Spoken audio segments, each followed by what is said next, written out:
উন্নয়নে আমাৰ ইস্যু কথাৰে নহয় কামেৰে দেখুৱাব বিচাৰোঁ বিৰোধী ঐক্য মঞ্চ নে অনৈক্য সেইটো তেওঁলোকে নিৰ্ধাৰণ কৰিব প্ৰাৰ্থীসকলত বাদে আৰু হয়তো কোনো পিছত যাবলৈ সদস্য নাথাকে তেনেহ'লে মাজত মাথো এটা মাহ ইতিমধ্যে সাজু হৈছে শাসক বিৰোধী সকলো ৰাজনৈতিক তৎপৰতাত আৰু বৰ্তমান মোৰ লগত উপস্থিত আছে গুৱাহাটী লোকসভা সমষ্টিৰ বিজেপিৰ প্ৰাৰ্থী বিজুলী কলিতা মেধি বাইদেউ নমস্কাৰ ধন্যবাদ প্ৰচাৰ কেনেকুৱা চলিছে প্ৰচাৰ ভাল চলিছে তুংগত কি ইছ্যুলৈ ৰাইজৰ মাজলৈ আগবাঢ়িছে উন্নয়নে আমাৰ ইস্যু আৰু গোটেই ভাৰতবৰ্ষতে নৰেন্দ্ৰ মোদীৰ নেতৃত্বত আৰু অসমত ডক্টৰ হিমন্ত বিশ্ব শৰ্মাৰ নেতৃত্বত যি উন্নয়ন হৈছে সেই উন্নয়নে আমাৰ ইস্যু কি সমস্যা বা কি সমস্যাবোৰ আজি সম্পূৰ্ণ কৰাৰ স্বাৰ্থত তেওঁলোকক আপোনালোকে দেখিছেই যে সমস্যা যিমানখিনি আছিল এতিয়া দুইগৰাকী নেতাৰ নেতৃত্বতে প্ৰতিটো সমস্যা এতিয়া সমাধানৰ পথত গুৱাহাটী লোকসভা সমষ্টিত 10টা বিধানসভা গঠিত হৈছে 10টা বিধানসভা সমষ্টিত কেনেদৰে আগবাঢ়িছে আমাৰ এটা খুব সুশৃংখলাবদ্ধভাৱে আমাৰ এটা সাংগঠনিক ভেটি আছে আৰু সেই সাংগঠনিক যি ভেটি তাক আগত লৈ পেলাই আমি আচলতে গোটেই যি আমাৰ কাৰ্যক্ৰমবোৰ আগবঢ়াইছোঁ একালৰ সতীৰ্থ মিয়া বৰঠাকুৰ বাইদেউ আৰু এতিয়া 2024 চনৰ লোকসভা নিৰ্বাচনত প্ৰতিদ্বন্দ্বী হিচাপে থিয় দিছে কেনেকৈ হ'ব নাই একালৰ সতীৰ্থ নহয় মোৰ তেওঁ দলৰ সদস্য আছিল সেইটোৱে আৰু গতিকে দলে কংগ্ৰেছ দলে তেওঁক প্ৰক্ষেপ কৰিছে শুভেচ্ছা জ্ঞাপন কৰিছোঁ মিয়া বৰঠাকুৰে এটা আছুতীয়া শাখাত কৈছিলে যে বিজুলী কুমাৰ মেধি বাইদেউৰ মাত্ৰ কেৱল মুখেহে কৈ আছে কিন্তু কামত একো নহয় তেওঁ যেতিয়া লোকসভা নিৰ্বাচন বা লোকসভালৈ যাব নিৰ্বাচিত হয় তেওঁ মনে মনে হিমন্ত বিশ্ব শৰ্মা অমিত শ্বাহৰ নেতৃত্বত তেওঁ মনে মনে থাকিব নাই সেইটো তেওঁৰ কথা গতিকে মই বেছি ক'ব নাযাওঁ মই মানে কথাৰে নহয় কামেৰে দেখুৱাব বিচাৰোঁ গতিকে কথা মানে সমাজত দুইচাম মানুহ থাকে এচামে কথা কৈ ভাল পায় এচামে কাম কৰি ভাল পায় আৰু এই কাম কৰি ভাল পোৱা চামৰ ভিতৰত মই ইতিমধ্যে কা অসমত বলবৎ হৈছে কাখন ইছ্যু হ'বনি আপোনাৰ বাবে একেবাৰেই নহয় এতিয়া দ্বিতীয়টো প্ৰশ্ন আহিছোঁ বিৰোধী ঐক্য মঞ্চ ইতিমধ্যে 12টা আসনত প্ৰতিদ্বন্দ্বিতা কৰিছে আপোনাৰ মতে এগৰাকী প্ৰাৰ্থী হিচাপে কংগ্ৰেছে এবাৰ কেইখন আসন লাভ কৰিব বিৰোধী ঐক্য মঞ্চৰ আপোনালোকে দেখিছেই যে তেওঁলোকৰ ৰাতিৰ ভিতৰতে 14টা থাকে আৰু ৰাতিপুৱাৰ লগে লগে তেওঁলোক কেতিয়াবা 4টা হয় কেতিয়াবা এটা থাকে অকলে গতিকে তেওঁলোকৰ সেইবোৰ বিৰোধী ঐক্য মঞ্চ নে অনৈক্য সেইটো তেওঁলোকে নিৰ্ধাৰণ কৰিব কিন্তু আমাৰ মুখ্যমন্ত্ৰী কৈছে যে অসমৰ 14টা লোকসভা সমষ্টিৰ ভিতৰত 13টাই ভাৰতীয় জনতা পাৰ্টীয়ে পাব গতিকে আপোনালোকে নিজে গম পাব যে তেওঁ কোনে কেইটা পাব আৰু সেইটো আমি মই নিজে ক'ব নিবিচাৰোঁ সেইটোৱে আপুনি কিমান আশাবাদী নিজক লৈ মই 100% আশাবাদী কাৰণ মোৰ চিনে হ'ল পদুম ফুল আৰু আমাৰ মানে যিটো আমাৰ ইস্যু সেইটোৱে হ'ল উন্নয়ন গতিকে ৰাইজ উন্নয়নৰ লগত আছে গতিকে এইবাৰ তৃতীয়বাৰৰ বাবে নৰেন্দ্ৰ মোদী ডাঙৰীয়াক প্ৰধানমন্ত্ৰী হিচাপে অধিষ্ঠিত কৰা এই নিৰ্বাচন গতিকে ইয়াত মই 100%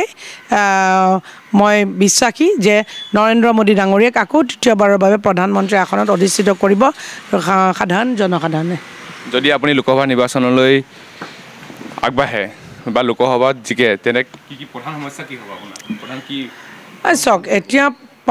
পৰিৱেশ পৰিস্থিতি চাই পেলাই আমি যেতিয়া যেনেধৰণে মাত মাতিব লাগে ইতিমধ্যে বিগত দিনতো আমি যি আমাৰ দায়িত্ব পালন কৰি আহিছোঁ সেই প্ৰতিটো দায়িত্ব আমি সুচাৰুৰূপে আৰু খুব শক্তিশালীভাৱে তাক পালন কৰিছোঁ গতিকে অনাগত দিনতো পৰিৱেশ পৰিস্থিতিয়ে যি ধৰণে ডিমাণ্ড কৰে আমি সেই ধৰণে কাম কৰি যাম শেষত এটা প্ৰশ্ন সুধোঁ এসময়ত শিক্ষয়িত্ৰী আছিল আজি লোকসভা নিৰ্বাচনৰ প্ৰতিদ্বন্দ্বী হিচাপে এই দীঘলীয়া যাত্ৰাটো অলপ হয় মই আগতেও কৈছোঁ যে এসময়ত মই শিক্ষকতা কৰিছিলোঁ আৰু মই মোৰ মানে পিতৃও এই দলৰ লগত জড়িত আছিল দলৰ সাংগঠনিক ভেটি শক্তিশালী কৰাত তেখেতৰ অৰিহণা আছে মোৰ স্বামীয়ে আজিৰ তাৰিখলৈকে 95ৰ পৰা আজিৰ তাৰিখলৈকে এই ভাৰতীয় জনতা পাৰ্টীৰ লগত ওতঃপ্ৰোতভাৱে জড়িত বিভিন্ন দায়িত্ব তেখেতে পালন কৰিছে আমিও ছাত্ৰী অৱস্থাৰ পৰা এই দলৰ লগত জড়িত হৈ 2013 চনৰ পৰা আমিও দলে আমাক কাউন্সিলৰ হিচাপে গুৱাহাটী মিউনিচিপালিটি কৰ্পোৰেশ্যন কৰ্পৰেশ্যনৰ এই নিৰ্বাচনত আমাক নমাইছিল আৰু তাৰপিছত আমি ডেপুটি মেয়ৰ হ'লোঁ তাৰপিছত আমাক দলে বিভিন্ন দায়িত্ব দিছে আমি দুবাৰকৈ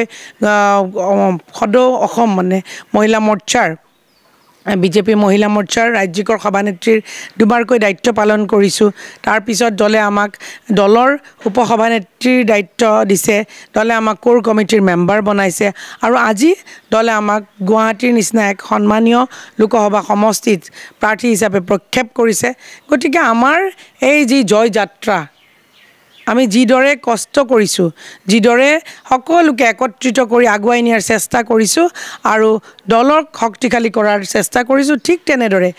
বিগত যিমানখিনি নিৰ্বাচন আছিল আমি যিদৰে শক্তিশালীভাৱে আমি যুঁজিছিলোঁ কিন্তু যদিও তেতিয়া প্ৰাৰ্থী বেলেগ আছিল কিন্তু আমি সকলোৱে একত্ৰিত হৈ পেলাই যুঁজোঁ ভাৰতীয় জনতা পাৰ্টি সেইকাৰণে পাৰ্টি উইথ আ ডিফাৰেঞ্চ গতিকে এইবাৰ যিহেতু আমি এইবাৰ প্ৰাৰ্থী আৰু আমাৰ লগত ভাৰতীয় জনতা পাৰ্টিৰ প্ৰতিগৰাকী সদস্যই তেওঁলোকৰ সমস্ত শক্তি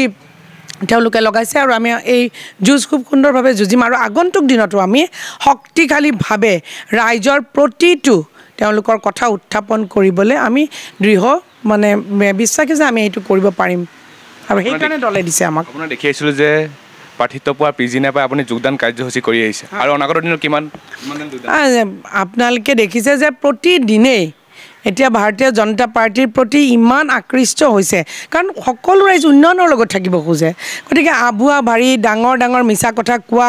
এইবোৰ আজিকালিৰ দিনত নচলে এই ৰাজনীতি এতিয়া ৰাজনীতি সলনি হ'ল এতিয়া ৰাজনীতি মানুহে কৰ্মৰে চায় এতিয়া মুখৰ কথা লেকচাৰ বাজ ৰাজনীতি এতিয়া নচলে গতিকে সকলো মানুহ এতিয়া এইবোৰ শুনি শুনি মিছা কথা শুনি শুনি অভ্যস্ত হৈছে সেইকাৰণে আপোনালোকে দেখিছে যে দিনে দিনে আমাৰ যোগদান কাৰ্যসূচী চলিয়ে আছে আৰু অনাগত দিনত একেবাৰে নিৰ্বাচন শেষ নোহোৱা পৰ্যন্ত আপোনালোকে চাই যাব যে হয়তো বেলেগ দলত চাগে এতিয়া প্ৰাৰ্থীসকলত বাদে আৰু হয়তো কোনো পিছত যাবলৈ সদস্য নাথাকিব এনেকুৱা এক পৰিৱেশ পৰিস্থিতি হৈছে গতিকে ধন্যবাদ আপোনালোকলৈ শেষত গুৱাহাটীবাসী এজলৈ কি গুৱাহাটীবাসী ৰাইজলৈ এটাই বিনম্ৰ অনুৰোধ যে তেখেতসকলৰ আশীৰ্বাদ তেখেতসকলৰ শুভকামনা যাতে আমাৰ লগত আছে আৰু যাতে তেখেতসকলে আমাক আশীৰ্বাদ দিয়ে তেখেতসকলৰ সহায় সহযোগিতা আমাক লাগিব কাৰণ আমি গুৱাহাটীখনৰ উন্নয়নৰ কাৰণে আমি ওলাইছোঁ গতিকে সংসদত যাতে তেখেতসকলৰ কাৰণে আমি যাতে সজোৰে প্ৰতিটো তেখেতসকলৰ যিখিনি অসুবিধা থাকিব সেইখিনি যাতে আমি সজোৰে উত্থাপন কৰিব পাৰোঁ তাৰ বাবে তেখেতসকলৰ পৰা আমি সহযোগিতা কামনা কৰিছোঁ এয়া আছিল গুৱাহাটী লোকসভা সমষ্টিৰ বিজুলী কলিতা মেধিৰ প্ৰতিক্ৰিয়া ধন্যবাদ